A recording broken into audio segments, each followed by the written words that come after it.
আসসালামু আলাইকুম। সম্মিলিত গণতান্ত্রিক জোট কর্তৃক আয়োজিত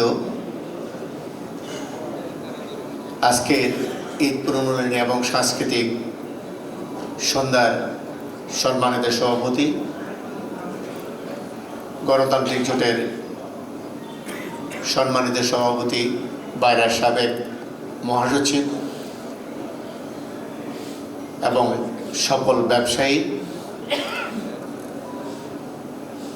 জনাব রুহুল আমিন স্বপন, আজকের এই মনোরম সন্ধ্যার সম্মানিত প্রধান অতিথি, আমাদের বাইরা পরিবারের গৌরব, সংগ্রামী জননেতা,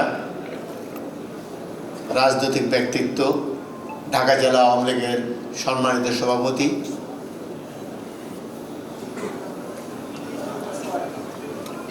স্বরাষ্ট্র মন্ত্রণালয় বিষয়ক সংসদীয় কমিটির সম্মানিত সভাপতি, বীর মুক্তিযোদ্ধা জনাব বেনজির আহমদ এমপি,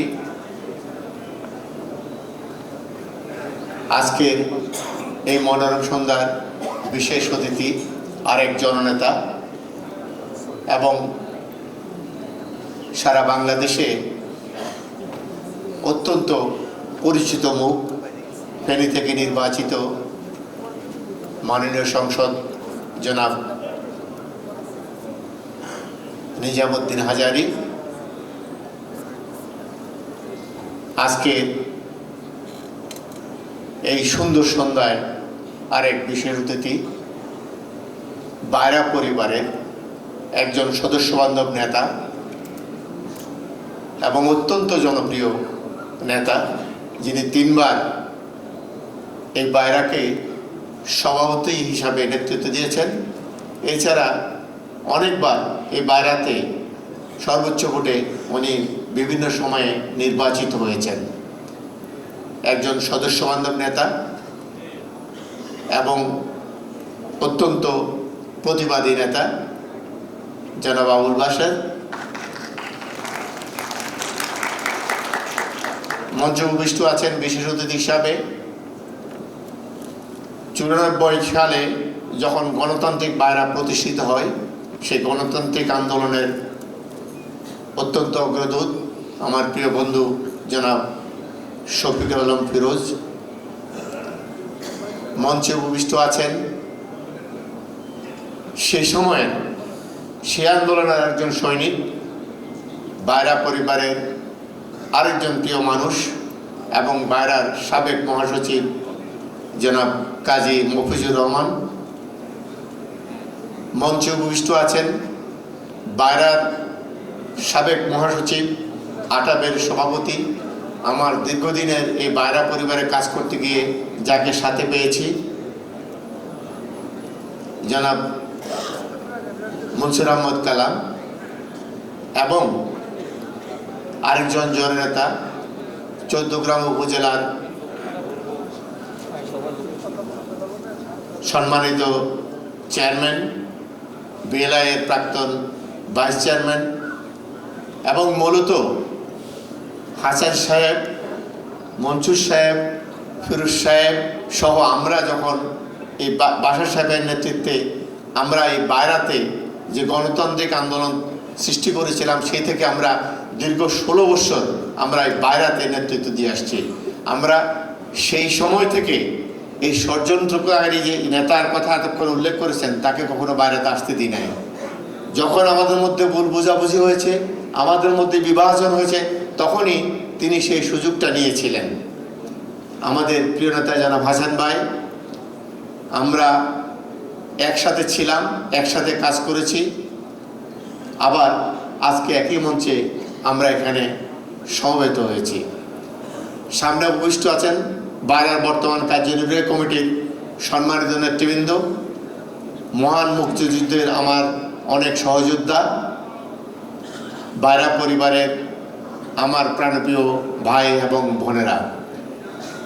আমরা এতক্ষণ বক্তব্য শুনেছি, অনেকেই সুন্দর বক্তব্য রেখেছেন, বাস্তবমুখী বক্তব্য রেখেছেন, বস্তুনিষ্ঠ বক্তব্য রেখেছেন এবং সত্যি বিরাজমান সমস্যাগুলো ওনারা তুলে ধরেছেন। আপনারা হয়তো অনেকে জানেন, আবার অনেকে জানেন না। আমরা এই বিদ্যমান সমস্যাগুলো নিয়ে প্রতিনিয়ত মন্ত্রণালয়ের সাথে আমরা আলোচনা করে যাচ্ছি। ইভেন লাস্ট ইমিগ্রেশন অ্যাক্ট 2023 যখন পাস হয়, আজকে যেটার সুযোগ নিয়ে বর্তমান মন্ত্রণালয় এবং বিএমইটি আমাদের সদস্যদের সার্ভার লক করে দিচ্ছে, সেই আইনের বিরুদ্ধে আমরা সেদিন প্রতিবাদ করে আমি জনাব আবুল বাশার, রুহুল আমিন শপথ, এখানে আমাদের মঞ্জু ভাই সহ আমরা বেশ কয়েকজন নেতা, আমরা তখন স্ট্যান্ডিং কমিটির চেয়ারম্যান ব্যারিস্টার আনিস ইসলাম মাহমুদুর সাহেবের সাথে দেখা করেছি। যেদিন সংসদে আইনটা উঠবে আমরা এটার প্রতিবাদে সেদিন তার সাথে আমরা মত বিনিময় করেছি। তার পরামর্শক্রমে আমরা তখন বায়রার সচিব মন্ত্রণালয়ের সচিব ডক্টর সালেহীন এবং আমাদের ইমরান সাহেবের সাথে আমরা সাক্ষাৎ করি। আসলে প্রবলেম যেটা হয়ে যায়, আইন যখন পাশ হয়, আইন যখন যারা করেন তখন তাদের মানসিকতা থাকে একরকম, তারা চিন্তা করে একরকম, আর ওনারা যখন নেতৃত্ব থেকে সরে যায়, নতুন সেটআপ আসে, তখন আইনের অপপ্রয়োগটা ওনারা করেন আরেক রকম। আজকে আমরা সেটারই আমরা শিকার হয়েছি। আমরা সেদিন ওনারা আমাদেরকে আশ্বাস দিয়েছিলেন যে বিধি যখন হবে সেই বিধিতে আমরা এই বিষয়টাকে আমরা কিভাবে এটা প্রয়োগ হবে আমরা তখন এটা ইমপ্লিমেন্ট করব। কিন্তু অত্যন্ত দুঃখের সাথে বিধি হওয়ার আগেই আমাদের বর্তমান মন্ত্রণালয়ের যারা আছেন কর্মকর্তা তারা এটার ইমপ্লিমেন্ট শুরু করেছেন। আমরা ইতিমধ্যে আমাদের বাশার সাহেব অসুস্থ হওয়ার কারণে উনি আপনারা জানেন গত 3 মাস ধরে আমাদের সময় দিতে পারছিলেন না এবং অত্যন্ত অসুস্থ। তবুও আমরা বাইরে থেকে এবং আপনারা অনেকে ওটার জন্য দোয়া করেছেন। আমরা স্বপন সাহেব সহ বাইরের অনেক নেতৃবৃন্দ আমরা ইতিমধ্যে মন্ত্রণালয়ের সাথে সচিবের সাথে আমরা এই বিষয়গুলো আলোচনা করেছি এই সার্ভার লক নিয়ে এবং প্রতিবাদ করেছি, এখনও প্রতিবাদ করে যাচ্ছি। আমরা আশা করি আগামীতে আমরা এই মাসের শেষের দিকে আমরা আজকেও সকালে সচিব সহ আমরা মন্ত্রী সহ একটা মিটিং ছিল হোটেল শেরাটনে, সেখানে এই বিষয়টা আমি উল্লেখ করেছিলাম। আশা করি এই মাসের শেষের দিকে একটা মিটিং মন্ত্রণালয় হবে বাইরের নেতৃবৃন্দের সাথে, আগের ঘোষণা অনুযায়ী আমরা সেখানে এটা জোর প্রতিবাদ জানাবো। কারণ এটা কোনোরকমে আমাদের কাছে কাম্য নয়, এটা আমরা কোনোরকম হতে দিতে পারি না। আর সৌদি দূতাবাসের কথা না বললেই নয়, একটু তুলে ধরতে হয়। আপনারা অনেকেই জেনে থাকবেন, অনেকের সাথে আমাদের দেখা হয়েছে সৌদি দূতাবাসের গেইটে।